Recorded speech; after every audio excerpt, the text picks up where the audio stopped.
satu ini adalah tokoh yang dikenal sebagai pemimpin yang kejam, tapi berhasil mewujudkan harapan VOC. Siapakah tokoh tersebut?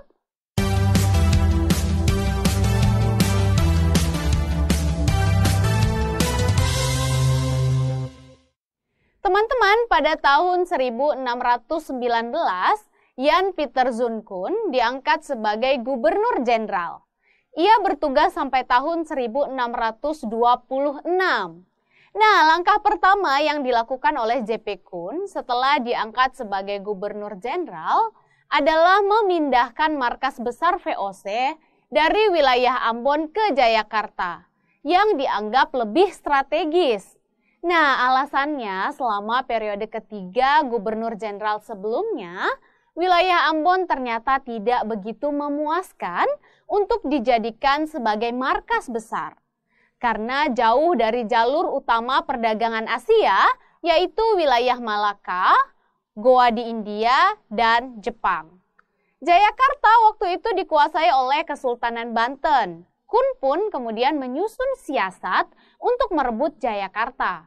Mula-mula ia mendirikan bangunan serupa Nassau-Huis yang dinamakan Mauritius Huis, serta kemudian membangun tembok baru yang lebih tinggi di dalamnya. Ia tempatkan beberapa meriam di sana.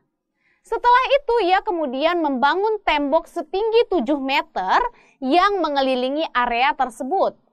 Dari benteng ini maka pada Mei 1619 Belanda menyerang Jayakarta dan membumi hanguskan keraton.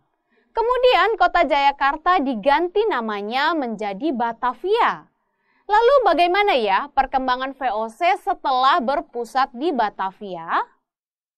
Setelah berpusat di Batavia, VOC memperluas kekuasaannya dengan melakukan pendekatan dengan kerajaan-kerajaan di Indonesia. Di antaranya Kerajaan Ternate, Mataram, Banten, Banjar, Sumatera, Makassar, dan Maluku. Setelah mendirikan markas besar VOC di Batavia, Koon ingin merealisasikan monopoli perdagangan pala dan cengkeh di Maluku, termasuk di wilayah Banda. Untuk itu ada 3 langkah yang dilakukan oleh Koon. Pertama, ia mengusir orang Inggris di Pulau Run yang diam-diam tetap melakukan perdagangan dengan penduduk Banda dan sekitarnya. Kemudian orang Banda sendiri sebenarnya lebih nyaman berdagang dengan Inggris karena tidak ada paksaan. Kemudian yang kedua adalah mengusir dan melenyapkan penduduk asli Banda. Menurut Koon itulah satu-satunya cara yang paling tepat dan cepat untuk mewujudkan monopoli perdagangan pala di Pulau Banda.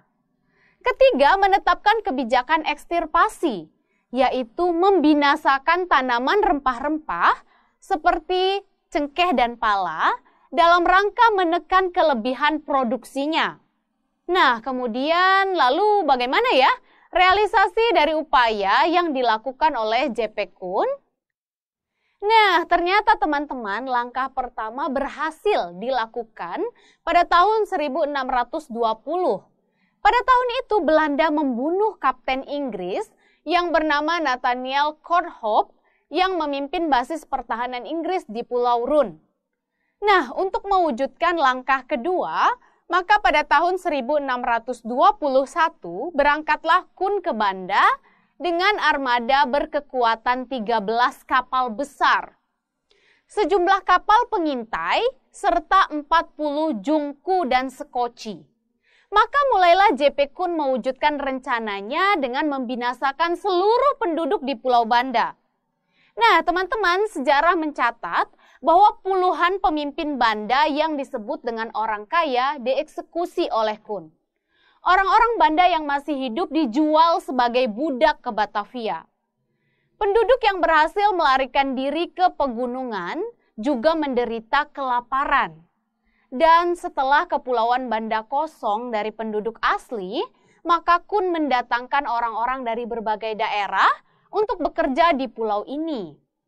Lalu seperti apa ya langkah ketiga yang dilakukan oleh JP Koon?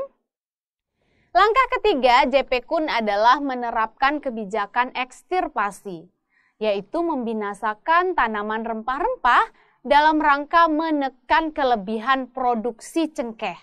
Nah, teman-teman, tujuan utama dari kebijakan ini adalah menjaga agar harga rempah-rempah di pasar tetap stabil. Dan untuk memastikan tidak ada pohon cengkeh yang ditanam di area lain, maka setiap tahun VOC melakukan patroli di Maluku yang sering kita kenal dengan istilah pelayaran hongi. Selain itu, kemudian Belanda sendiri seringkali kewalahan mengejar kapal-kapal Melayu, Jawa, dan Arab yang berukuran kecil dan bergerak lebih lincah. Karena itu Belanda mengambil tindakan kejam di darat, yaitu menghukum para petani yang bandel dengan menebang dan membakar semua tanaman cengkehnya.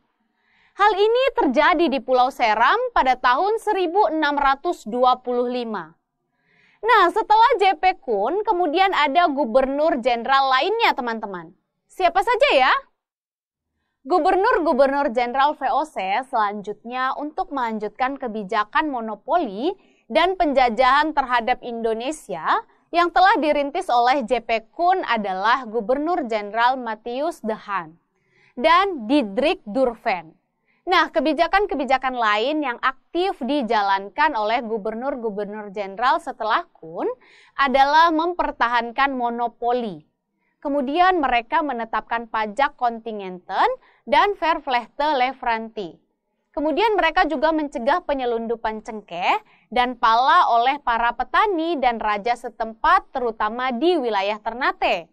Mereka juga melanjutkan kebijakan ekstirpasi dan pelayaran hongi, menghancurkan dan menguasai pusat-pusat perdagangan Islam di Nusantara dalam rangka memperluas wilayah perdagangan dan jangkauan monopoli.